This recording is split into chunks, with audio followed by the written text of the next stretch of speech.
आधी तर मी बोलले की पाण्यावरती काम ॲक्च्युली आपली प्रशासनाची जबाबदारी नाही की प्रत्येकाच्या किचनमध्ये जो नळ आहे किचनमध्ये त्यापर्यंत पाणी देणं आपली जबाबदारी.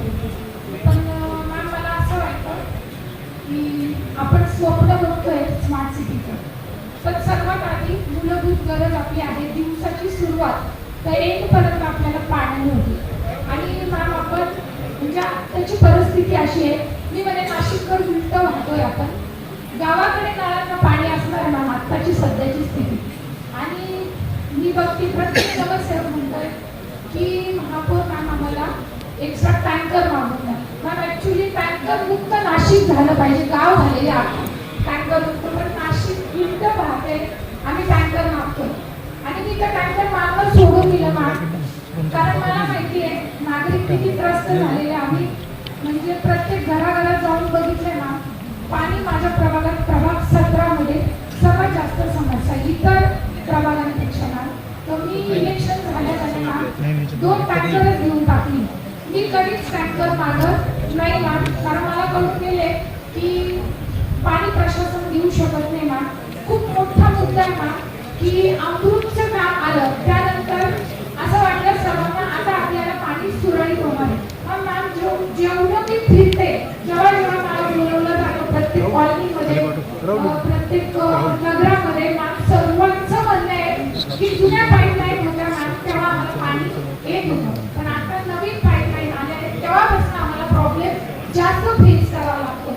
मॅम याची सखोल चौकशी करण्यात यावी का हा प्रॉब्लेम झाला आहे म्हणून. यासाठी आम्ही कामं करताना त्यांनी लिकेज केलेलं आहे मॅम, ते सोडून दिलेलं आहे मॅम. आजवर आता माझ्या प्रभागामध्ये तर मॅम अक्षरशः तिथे कधीच काम करून निघून गेले कॉन्ट्रॅक्टर आणि पाणी गर्दी तसंच सोडून गेलेले.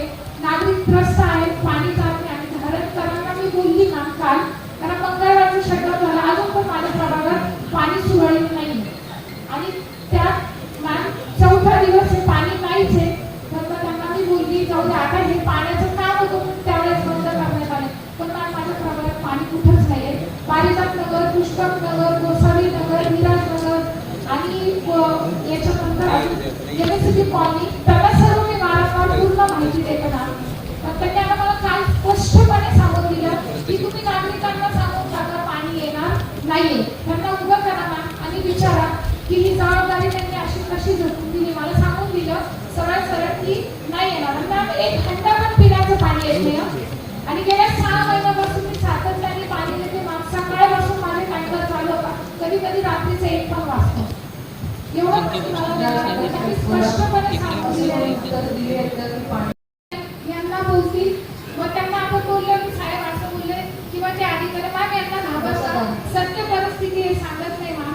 आणि अजून त्यातला एक सर्वात मोठा पाण्याचा मुद्दा आहे, तुम्हालाही त्याचं लेटर दिलेलं आहे मॅम की प्रभाग 17 मधून पाणी अवैधरित्या देण्यात आलं. त्यावरती पण त्यांनी मला आधी काय बोलले बंद केलं आता आपण. त्यानंतर म्हणजे मॅम मी प्लेट टाकून देतो तिथे बंद करतो. म्हणजे यांनी बोलली प्लेट टाकतो म्हणजे अवैधरित्या दिलेले. आता यांनी मला सांगितलं असं काही नाही मॅम, किती लाईन होती त्या पद्धतीने नवीन दिलेली मॅम. त्यांना त्याही संदर्भात विचारणी करण्यात यावी मॅम. आणि माझ्या प्रभागातलं काय बोलणार मॅम, तर पूर्ण नाशिककरांचा हा प्रश्न कधी सुटणार आहे मॅम. कारण की आपण जर स्मार्ट सिटीचं स्वप्न बघतोय, इव्हन जवळ सिएसचं कुंभ आले